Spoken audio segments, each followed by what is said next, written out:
All right. Yeah, see, we even still have our date from last week. So let's just pretend that this is last week. We can Okay. have a whole redo of the week.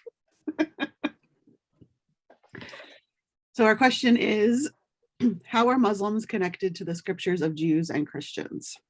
And this is a slight modification of the question as originally asked. I was trying to figure out how to get at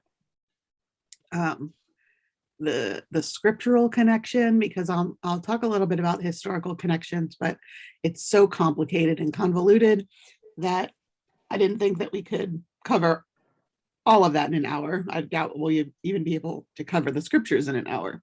So we're going to talk specifically about how Muslims are connected to the Jewish scriptures and how Muslims are connected to the Christian scriptures. At least some of how those connections happen, not all of it. So here we go. This is the type of question where I need to give my standard reminder that I do not and cannot speak for another faith tradition, but I'm going to do my best to summarize and do right by what I share about that tradition. So anybody out there listening, please don't hold me to any of this stuff, because I am not a Muslim and cannot tell you everything that there is to know about being a Muslim, but I will do my best.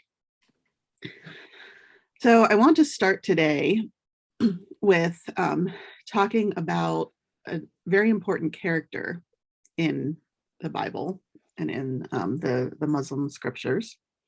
In the Jewish Bible, he is called Ishmael, and in Arabic, he is called Ismail, similar. And he's somebody that I think we know something about, but we kind of end up dismissing him because of the flow of the story.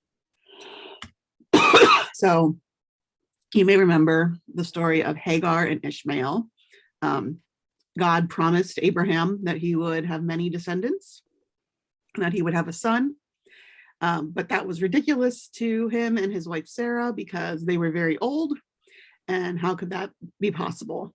And so Sarah decided to take matters into her own hands and gave her servant Hagar to Abraham as a surrogate to produce this offspring that God had promised. So Hagar became pregnant, but Sarah got very jealous of Hagar while she was pregnant. And so Hagar tried to run away because her treatment from Sarah was so bad that she decided to run away. And you got to think about, how bad that must have been for her to decide to run away, considering that they lived in the desert and there really wasn't anywhere to run to that would have been better in terms of meeting her basic needs than where she was. So probably some horrendous treatment. In our Bible, in the Jewish scriptures, Hagar encounters some kind of supernatural being, an angel or something, in the desert, and is told to return to Abraham and to Sarah. And so she does, and her son is born, and he is circumcised. And then later, Sarah actually becomes pregnant. And this, according to the Jewish scripture, is the actual heir that God was talking about. Ishmael was a mistake. Ishmael was an attempt by humans to find a way to do God's will, because they didn't trust that God could make these things happen against kind of how the natural order of things work. And so then Isaac is born to Sarah. And when Ishmael is caught playing with Isaac, Sarah does not like this. And so she sends Hagar and Ishmael away into exile. And then after this, we don't really hear anything else about Ishmael in the Jewish scriptures, because we don't really care about him anymore, right? Now we've got Isaac, and he is the one that is going to have the promise of all these descendants laid upon his shoulders. But then we do hear about him much later, just a little bit, when Abraham dies. And it says that Isaac and Ishmael together buried their father. And so they did have some kind of connection or some kind of, knowledge of where the other was. No cell phones to text somebody and let them know that dad died. So we have to, assume that there was at least some kind of ongoing connection, just not recorded in the scriptures for them. So that's the story that we get in the Jewish scriptures. And both of these characters, Hagar and Ishmael, appear in the Muslim scriptures, but their roles are very different. And so I want to talk to you a little bit about that. What happened? There we go. Before we move on.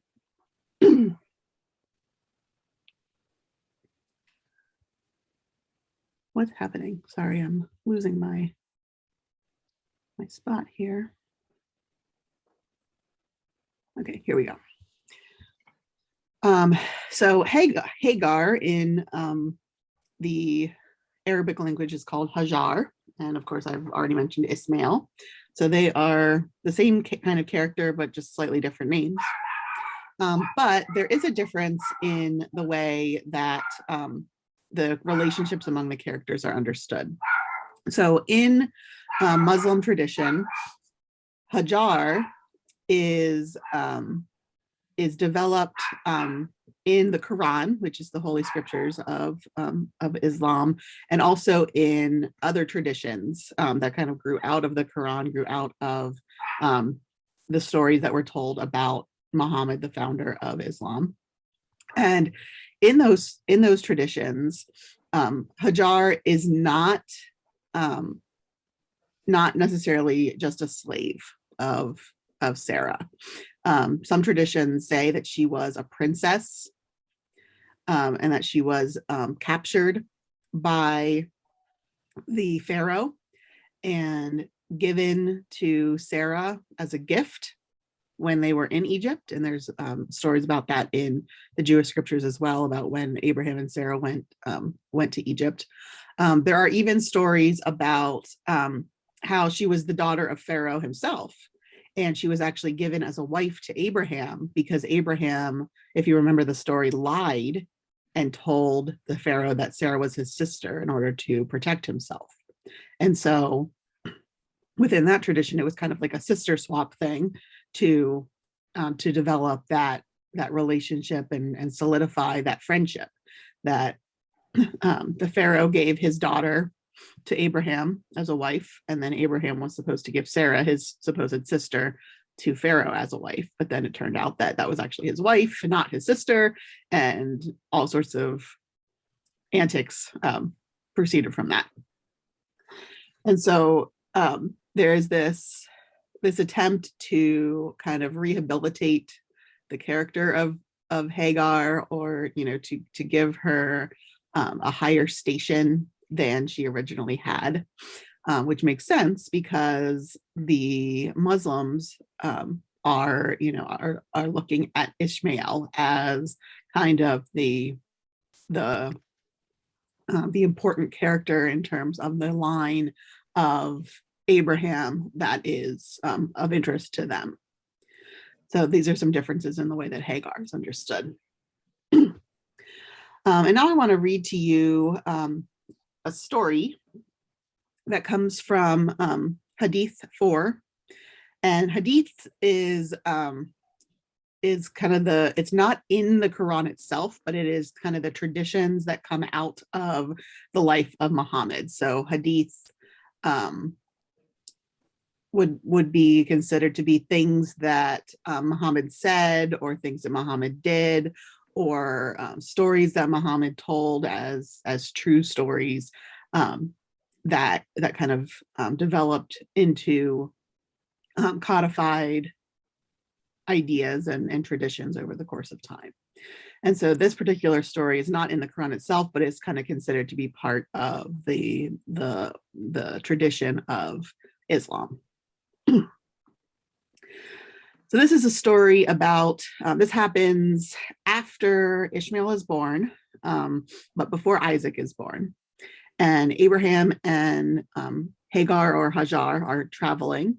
And it says that Abraham brought Hajar and her son Ismail while she was suckling him to a place near the Kaaba. The Kaaba is a that big black box that is in Mecca, that is currently used as a very sacred space and holy ritual for Muslims. But the Kaaba is actually older than Islam. It was part of the polytheistic gods of a variety of the different tribes in the Arabian Peninsula, even before Islam. And so, according to this tradition, the Kaaba is actually there even as early as Abraham. So they went to a place near the Kaaba under a tree on the spot of Zamzam, at the highest place in the mosque. During those days, there was nobody in Mecca, nor was there any water. So he made them sit over there and placed them near a leather bag containing some dates and a small water skin containing some water, and set out homeward. So he's leaving them there. Ishmael's mother followed him, saying, "Oh, Abraham, where are you going, leaving us in this valley where there is no person whose company we may enjoy, nor is there anything else to enjoy?" She repeated that to him many times, but he did not look back at her. Then she asked him, "Has Allah ordered you to do so?" He said, "Yes." She said, "Then he will not neglect us," and returned while Abraham proceeded onwards. When the water in the water skin had all been used up, she became thirsty, and her child also became thirsty. She started looking at him and tossing in agony. She left him, for she could not endure looking at him, and found that the mountain of Safa was the nearest mountain to her on that land. She stood on it and started looking at the valley keenly so that she might see somebody, but she could not see anybody. Then she descended from Safa and when she reached the valley, she tucked up her robe and ran in the valley like a person in distress and trouble, till she crossed the valley and reached the Marwa mountain, where she stood and started looking, expecting to see somebody, but she could not see anybody. She repeated that, running between Safa and Marwa 7 times. When she reached the Marwa for the last time, she heard a voice, and she asked herself to be quiet and listened attentively. She heard the voice again and said, "Oh, whoever you may be, you have made me hear your voice. Have you got something to help me?" And behold, she saw an angel at the place of Zamzam digging the earth with his heel till water flowed from that place.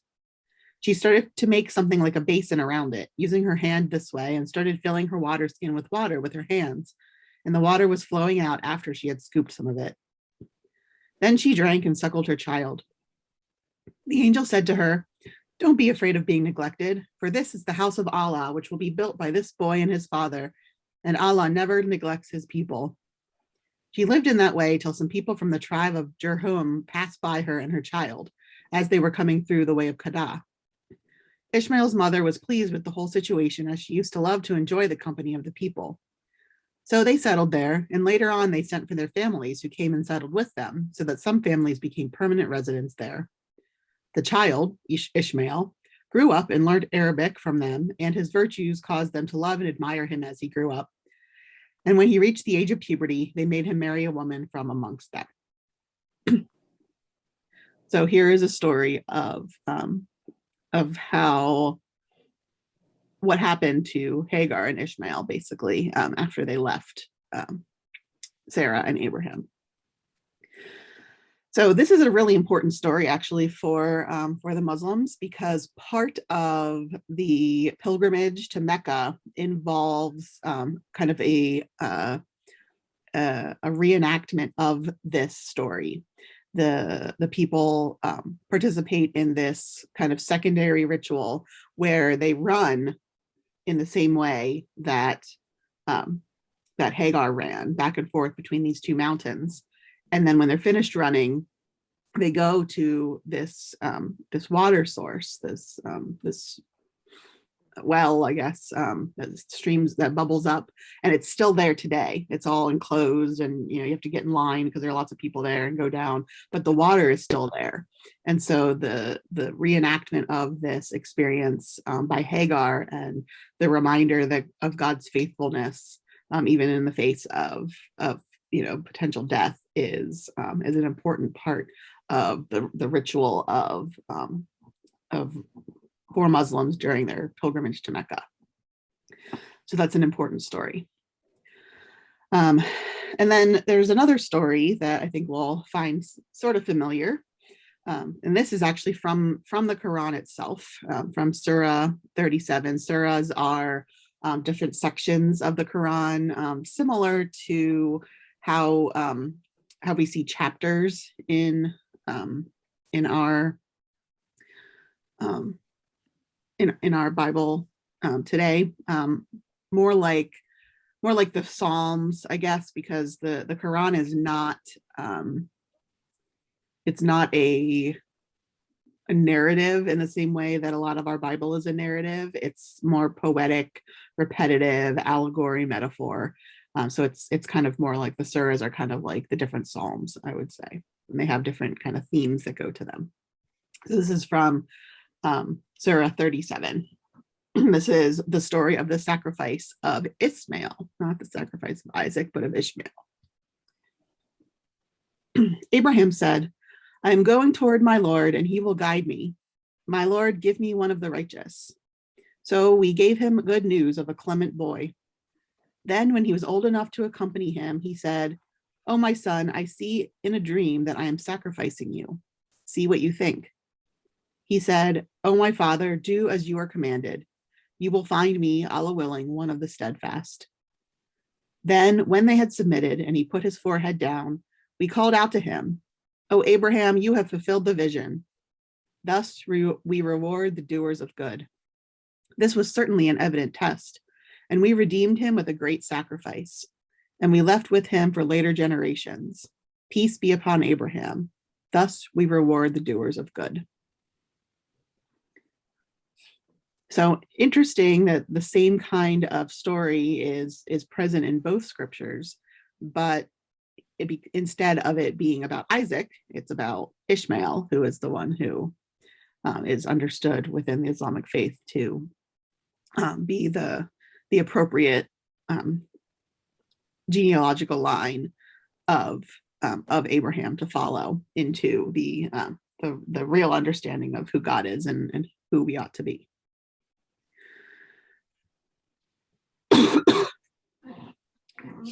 So these are some of the ways that that in terms of the scriptures of the Jews, we can find these connections, but they're the way that the traditions developed is different. But it's really interesting when you think about and look at even the development of our understanding of Ishmael and Hagar within Jewish and Christian lines. And how actually Ishmael was reinterpreted by Jews and Christians in light of what the Muslims were doing with those same stories. Before Islam, Ishmael was used in a variety of different ways and interpreted differently, depending on kind of what it is that you were trying to do. So he represented a lot of different elements of religious and social life within Jewish and even Christian circles. But after Islam took hold and became kind of an alternative to or an enemy of Judaism and Christianity, Jewish and Christian texts suddenly stop using him as a character in a variety of different ways and almost exclusively depicted him negatively as a representative of some other thing other than us. Our enemy, because we are we and they are them. And Ishmael is always a representative of them, of the other people who are not within our group, not within God's promises. And that's really interesting because within Islam, Ishmael is understood to be a direct ancestor of Muhammad, who founded Islam. And so, this kind of adoption of Ishmael by Muslims actually changed the way that Jews and Christians understood this character. So today, when we, make assumptions about who Ishmael is and how his story functions within our Bible, even, that is those assumptions are colored by this history of Muslims kind of adopting this character. And so because Muslims adopted him as a positive character, a positive example, and because historically these two religious groupings ended up clashing, you want to differentiate yourself from that. And so you say, oh, well, they think that this character is good, but look, it's clear in our scriptures that he is not the right one. Isaac is the right one. And so we downplay anything that might be good about Ishmael, and we kind of give excuses for why he is treated that way that he is. And I think some of that's slowly starting to change. It used to be that you kind of just assumed that when, for example, when the Bible says that Ishmael was playing with Isaac and that really upset Sarah, and so she sent Hagar and Ishmael away, it used to be assumed that the reason for that was because he wasn't playing nicely. He was being mean to him. He was older than Isaac, and so he was probably picking on him and bullying him. And that's not what we want for this child who's so important. And so obviously we've got to get him out of here. But now there's a little bit more nuance to that. There's a little bit more, well, what is the power dynamic with Hagar as a servant versus Sarah as her mistress, and the power that Sarah has to send them away and to control their lives, and the jealousy between the two women and things like that. We talk more about those types of things. Additionally, we have an interesting development with the interpretation of Genesis chapter 25, which is the last time we hear anything about Ishmael. Not only does it talk about how Ishmael participated in the burial of his father, but it also lists the children of Ishmael. And it lists 12 children, and they are called the princes of their tribes. And so this kind of is almost a mirror, a parallel with Jacob and his 12 sons and the 12 tribes of Israel. And so Ishmael has these 12 children who are considered to be the princes of the 12 tribes. And it mentions specifically Havilah as one of these sons, the names of one of these sons, which is actually a geographical region in the Western Arabian Peninsula. And so there is this attempt, even within the Hebrew Bible, to kind of connect the Ishmaelites, these 12 tribes of people that are called Ishmaelites, with the Arabian Peninsula. So southeast of Israel proper is where these people would have come from. We know that the Ishmaelites were nomadic traders because for example, Genesis 37, we're told that Joseph is sold into slavery by his brothers to a caravan of Ishmaelites who then take him to Egypt and sell him in Egypt. And so Ishmaelites historically, we think, might be from settled in that region of the Arabian Peninsula, but they are travelers, they're traders, and so they are present all up and down that western side of the Mediterranean, where with Egypt and Israel and maybe Syria and those kinds of areas in the ancient world. So questions and comments about the Ishmael stuff.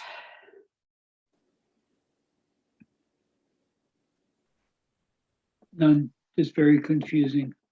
Trying to follow all of this. Maybe we should get a graph, like yeah, a chart, a pie chart. Yeah. a family tree chart or something. There you go. That's what I Yeah. was looking for. Family tree. Yeah, it is confusing. I agree.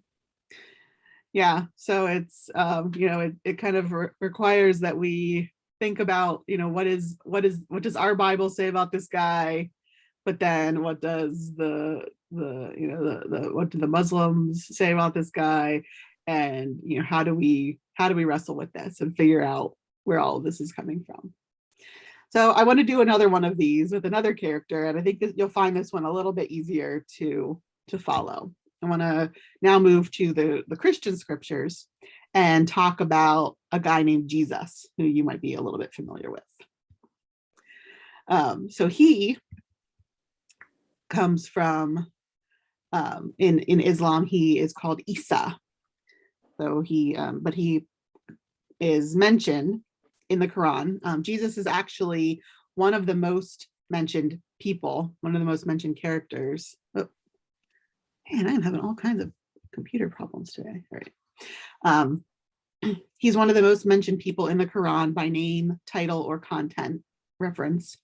Like I said before, the Quran is not a narrative, and so it's often hard to figure out, what exactly is being referenced. But most counts of references of Jesus in the Quran count over 187 references to Jesus, whether his name is mentioned or a title of his is mentioned, or the story itself kind of references and seems to point to something that we understand to be part of the life of Jesus. And so he's a very popular person within the Quran, a very important figure. So I wanted to just share some similarities and differences in terms of what Christians understand to be what's going on with Jesus and what the Christian scriptures say versus what Muslims believe about Jesus. So both Christians and Muslims understand that Jesus has the title Messiah. Now, how they interpret that word is different.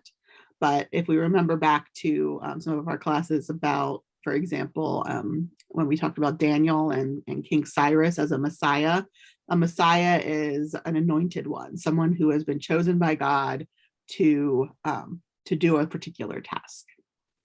And so Jesus as the Messiah is true in both cases. Within both traditions, there are stories about Jesus being born of a virgin. There are references to miracles done by Jesus. There are references to Jesus having disciples and friends that traveled around with him as he taught and did miracles.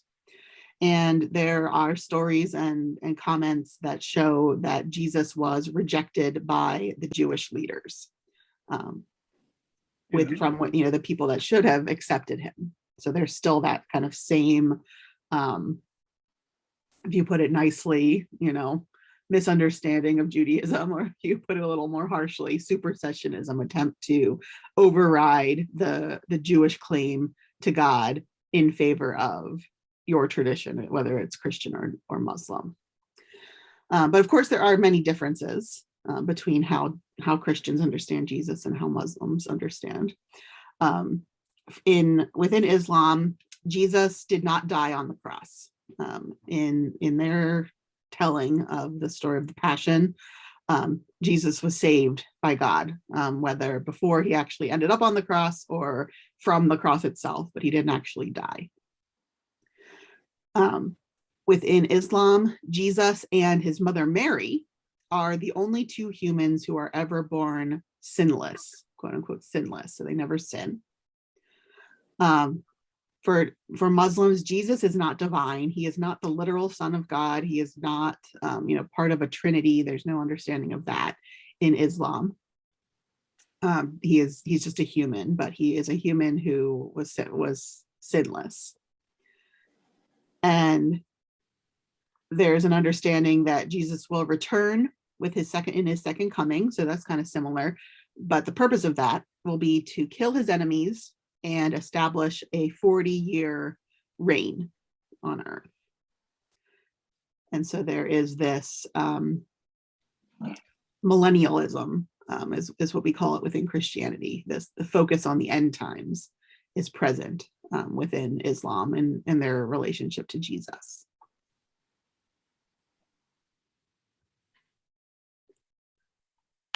So things that might seem a little bit familiar to us from within the Quran in terms of Jesus, I wanted to share with you first the birth narrative, the story of how Jesus is born. And this comes from Surah or chapter 19.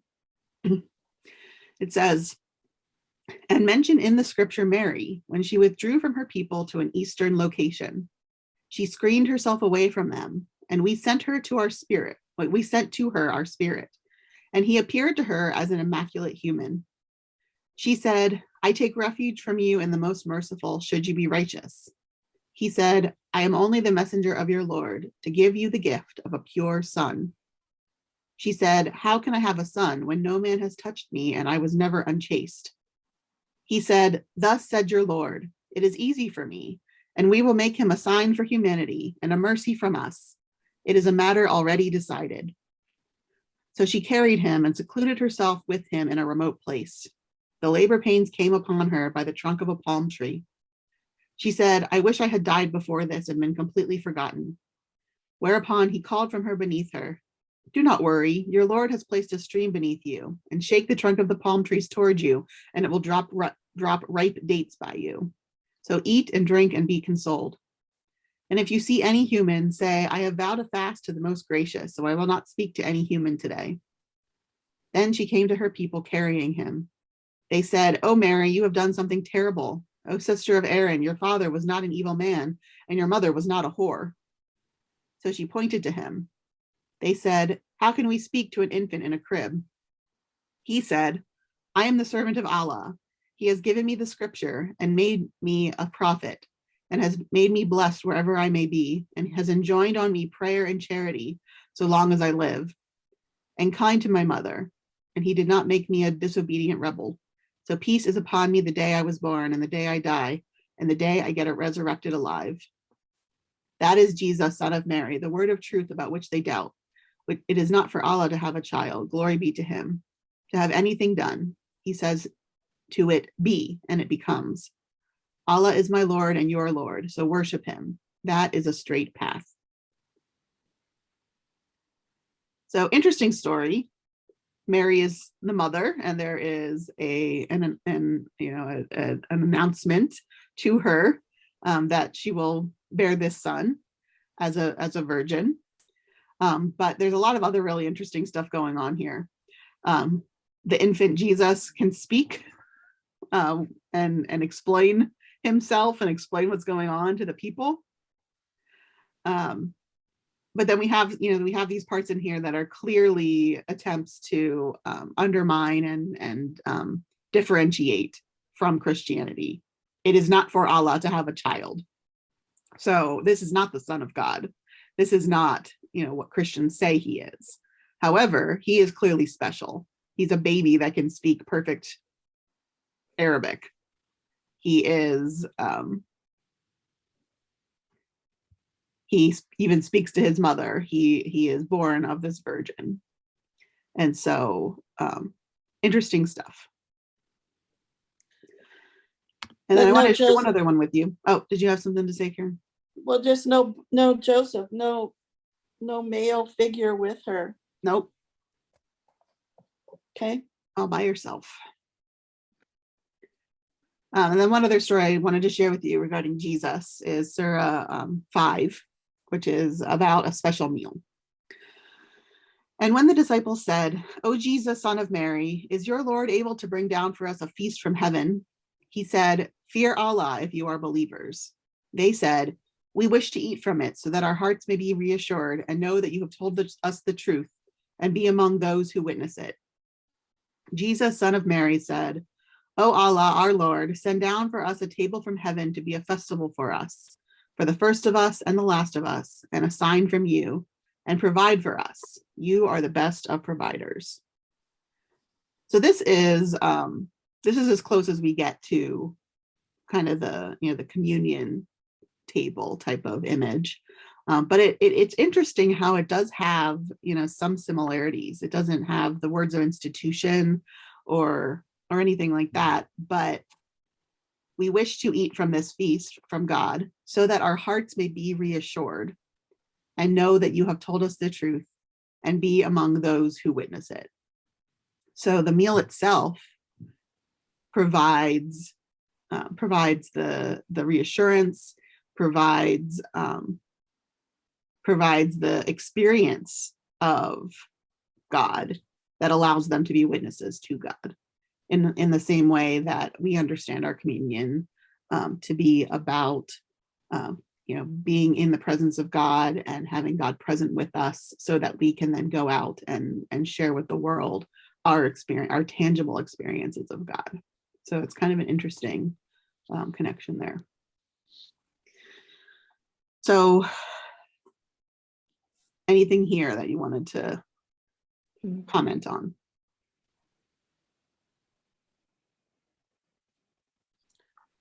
I just think it's interesting that there's so many similarities, and I mean, the differences are really significant, but there's a lot of similarities.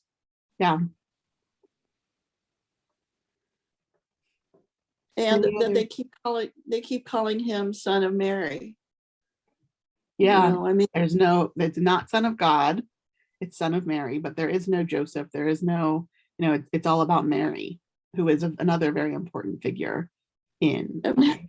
how does that relate to the way they feel about women? Well, within Islam, we as Westerners think that women are, subjected and ostracized and kept tamped down and controlled. But within Islam, within the types of Islamic nation states that do those types of things, they actually are, their understanding of it is that it's a protection. It's to keep the women safe from the barbarism of men. And so it actually fits. It makes sense. Like our interpretation is a particular thing, but that's not how those people interpret it. I'm not, I don't want to say either way. I don't think it's that, this isn't the class for us to start going into that, but No, I understand. It's just like, it's an idea that makes sense. Yeah. Okay.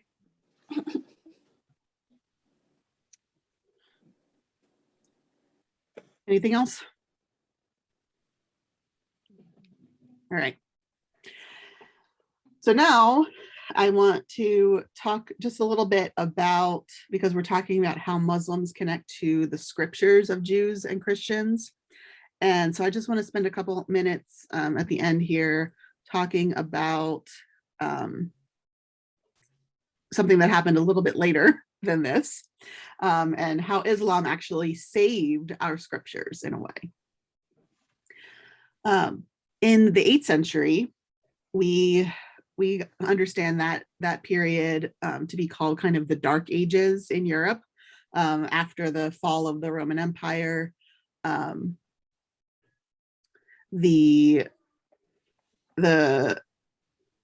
travel, the trade routes were kind of not taken care of anymore, and the ability to share communications and information started to dwindle. And so there was not a lot of communication. There was no education. Everybody was just kind of like living in their own little bubbles. And so we call that the Dark Ages for Europe. But actually for the Arabian Peninsula, the 8th century was far from a dark age. It was actually a period of lots of development, lots of interest in learning and things like that. And so there's kind of this difference. And of course, we as people who learned from a Western lens, we would have learned that this period was the Dark Ages. The literacy rates are really low. Even during this period, the Pope rejected Aristotle, rejected all of the Greek philosophers because their ideas didn't align with what the church was doing at the time. But we don't tend to learn about what's going on in the rest of the world. And so we aren't even aware of this golden age of Islam that was occurring during the same period. So during this time, there was a lot of interest in learning. There was a lot of interest in especially among Muslims, to prove that Islam is the perfect fit as kind of the ultimate developing form of philosophy that has been in development for millennia. So they would take, they found these Greek philosophers written in Greek, and they would translate them into Arabic so that they could use the logic of these Greek philosophers to come to conclusions that fit within their religious tradition. And then they would do the same thing with the scriptures of the Jews in Hebrew and the scriptures of the Christians in a little bit later, but still within a Greek strain. And so Muslims were actually really interested during this period in the 8th century and the years around it, in these other languages, in these in the scriptures, in the written traditions of these cultures, not because they wanted to imitate them, but because they wanted to understand them from using their own Muslim lenses to interpret them. And so during this period, because Europe was in shambles and wasn't really doing anything, Arabic actually became the language of science and business. So today, in our world, English is the language that we use internationally for business interactions and for talking about science and helping one another and working together to come to new technological advancements and things like that. But in this period, Arabic was actually the language of science and business. And so as time went on and as Europe started to kind of recover and develop a new governmental system and a new way of bringing prosperity and bringing education and scholarship back, as you get toward the later medieval period, European scholars actually would have known Arabic. We don't talk a lot about that. But because of their interactions with the Islamic world, because of the trade, because of the business, because of the science that was shared internationally, and that, of course, at the time, international was a lot smaller, but it was still international trade and international sharing of knowledge and interactions. Because of those interactions, they would have known Arabic. The scholars and high business people of the time in Europe would have known Arabic so that they could communicate in this kind of universal language that was used. But they didn't know Greek or Hebrew because centuries before they had rejected the idea of needing any of that kind of stuff. They had the Latin scriptures, which at the time was called the Vulgate, and that was all they felt that they needed until they got to a certain point where they realized that, hey, maybe being able to go back and look at this in its original language might be helpful.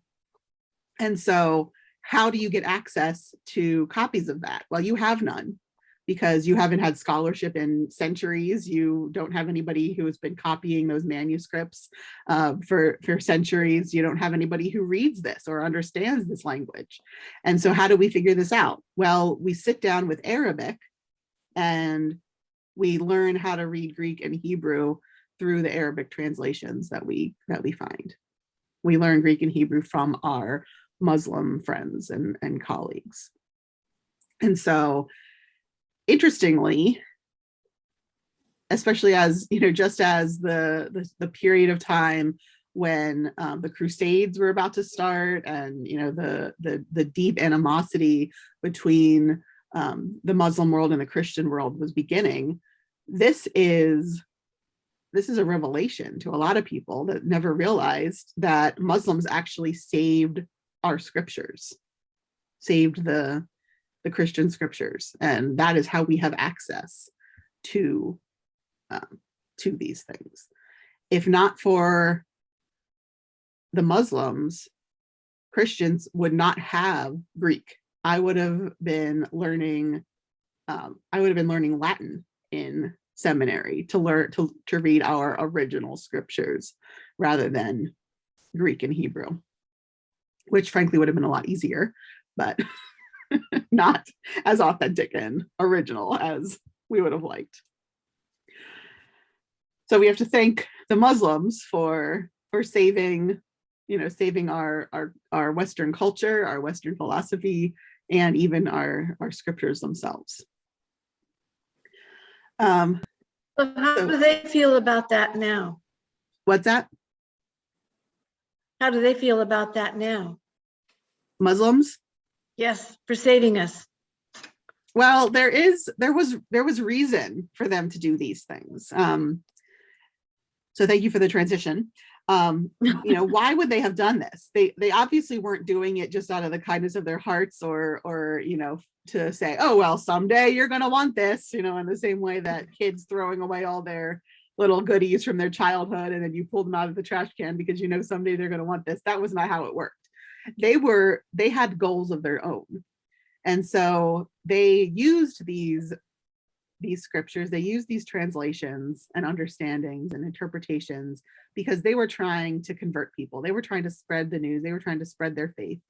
And so what they were actually doing was kind of scouring the scriptures of the quote unquote enemy so that they could, find new ways to convince them. Well, look at your scriptures. Here's what it says here, and look at what ours say. So it's clearly the same thing. This is just a little bit, wrong. It's just it's interpreted just a little bit wrong.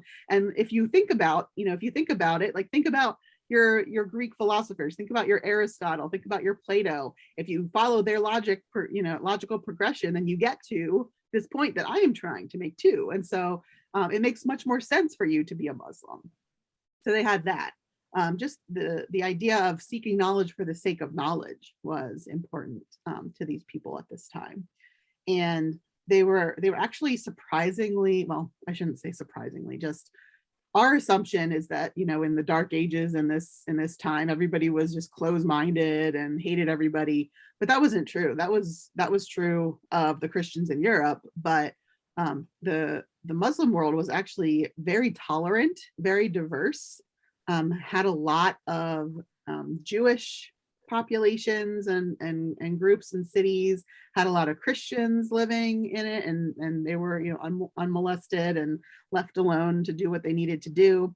Very tolerant of other religions, of course, attempting to help those people to see the light and find their way out of the wrongheadedness of their particular tradition so that they could become Muslims.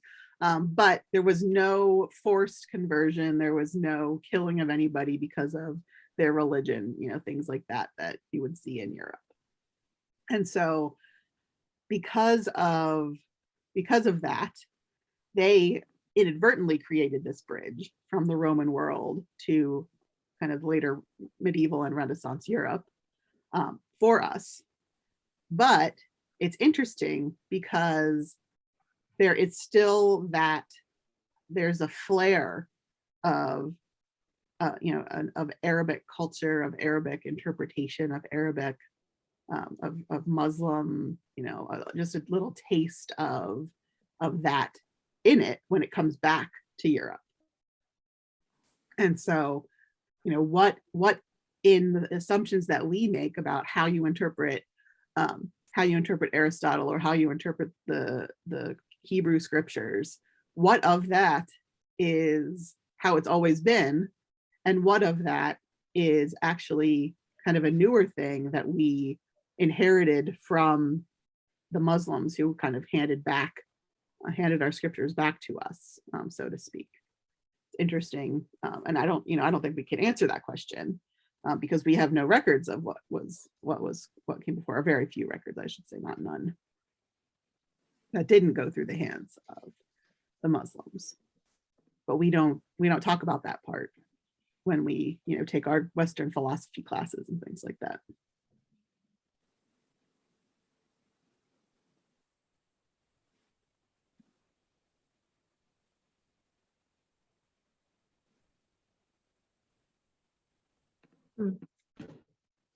Everybody's just looking shell-shocked, I think.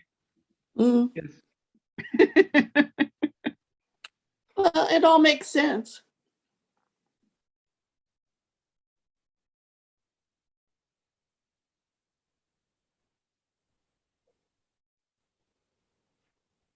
Hmm. All right. So that's the end of my dumping of information on you. But going back to this question of, how do these connections work? So we've got a lot of, stories that are shared. They have different meanings within different traditions, but you can see a lot of the similarities that happen. The changes that you see are interpreted and understood by Muslims to be a refocusing of the attention, or a refocusing of the message, the clarity of the message, or perhaps a purging of things that aren't true. Muslims believe that Christians and Jews are in the correct line of relating to God properly, but that they're misguided because the scriptures are corrupted in some way, or the traditions are corrupted in some way. And so they're trying to realign everything. Just as Christians believe that Jesus was trying to get the Jews to realign themselves back toward the truth, and then new scriptures form to support that change. Muhammad's revelations, according to Muslims, and the development of the Quran point toward this new refocusing of the scriptures, refocusing of the correct practices and beliefs of the people.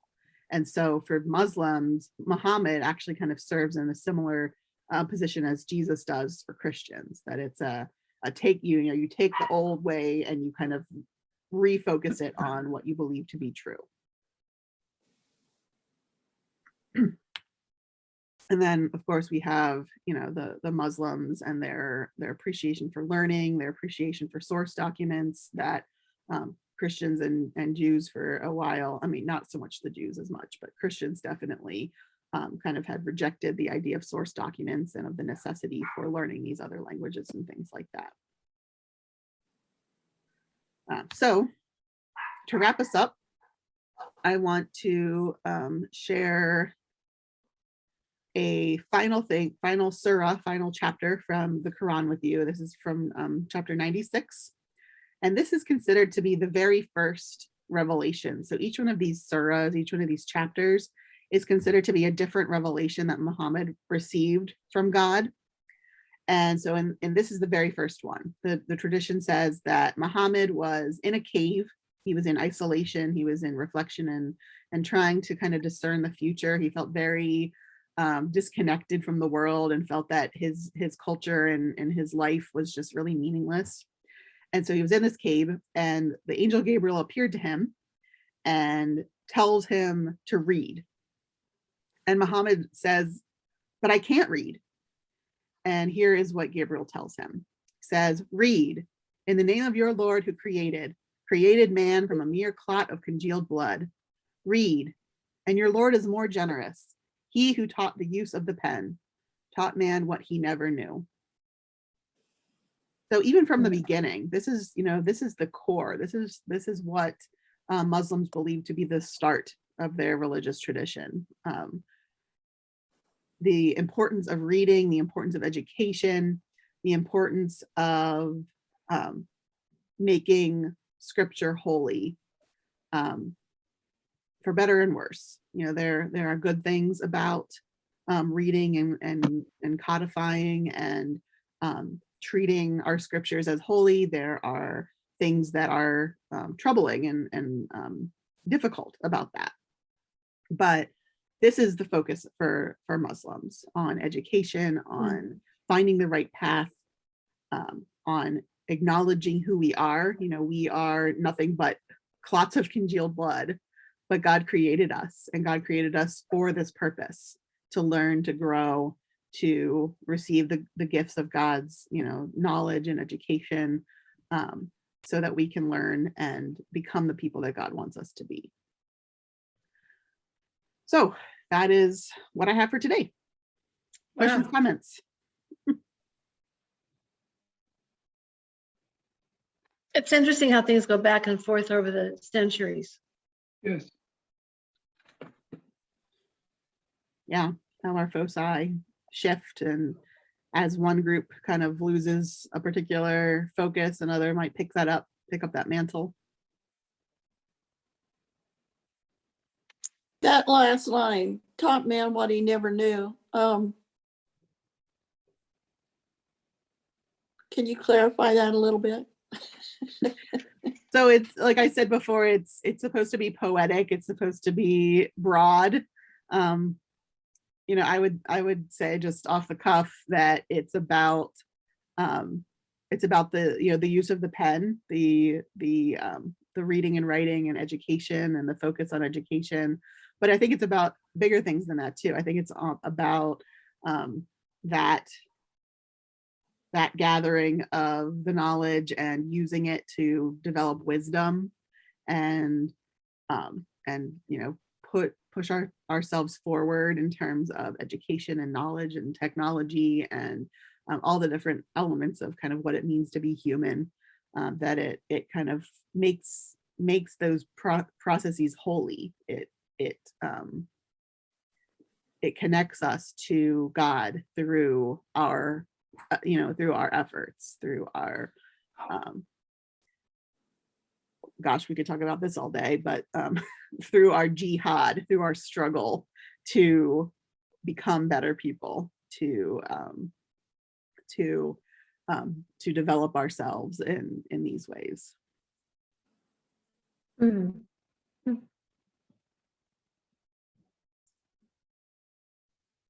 So maybe the everyday Muslim is more like the rest of us than we know. Oh yes. The radicals are more like our radicals. Oh yeah. And they've stopped learning and stopped growing, which is against the Yes. direction. Yes, I would happily do a class on some of that stuff and kind of run you through the history of Islam and the basics of Islam, and we could see how many similarities there are and how we don't hear about that. No, we don't. I had So no. where's, Go ahead, Pam. I just mean, where does tolerance come up in any of these faith traditions? And why do we seem to have this idea that our way is the best way and everyone should be like us? And then we just focus on the differences. Do you have a plan for that one, Katie? I mean, we could talk about just tolerance as kind of a concept, for sure. But within Christianity, we've kind of grabbed onto this, Jesus is the way, the truth, and the life. Nobody comes to the Father except through him. We've interpreted that as a limitation rather than an invitation. And so Christianity is very intolerant of other faith traditions. But that's not the case with a lot of them, including Islam. There's a lot that we could bring up in terms of the diversity within Islam and the necessity of that. I mean, think about the variety of countries that have large Muslim populations and how different those cultures are, and how they all kind of are able to coexist when they all come together at in their pilgrimage in Mecca. And it's okay. There are certain things that we all agree on and share, and there are other things that we don't. And then there, like I told you about, within this class, there was a time when it was very common for groups of Christians and Jews and Zoroastrians and all kinds of different things to exist within the Muslim empires, and that was okay because of the way that they understood their traditions.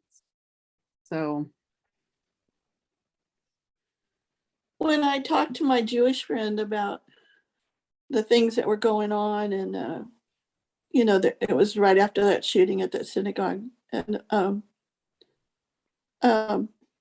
she said the thing that they struggle with the most, and it's what we struggle with too, is that everybody paints with a broad brush. They assume that if you're a Jew, that you're like every other Jew. And we do the same thing with Christians. If you're a Christian, then you're like every other Christian, from the most far out to the most sedate, mm-hmm. But that's not true. And So there should be a tolerance somewhere for all these differences that are,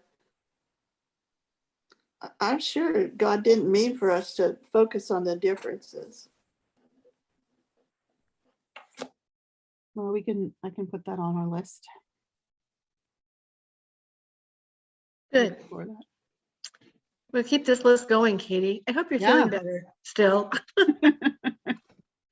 Well, yeah, I keep worrying about it. You're going to get tired of us. And No, I love this class. I love digging into a different thing every week. It's fun. I like the history of it. There's so much I don't know. I think every week I figure out something else I never did. There's so much I don't know. And if I tried to read up on all of it, I'd never make it. Well, yeah, I'll put on there about the tolerance, and I'll put on there, we can talk about Islam. We can talk, we can just do kind of a broad history of Islam and basics of what, the Islamic religion is about and that kind of thing. It's helpful for us to know. I still have a hard time with protecting women by making them stay indoors. I just, and clothe themselves so that only their eyes show. I just have a really hard time with that. So doesn't seem fair to me. So. Well, we can talk about that some with that. Someday, okay.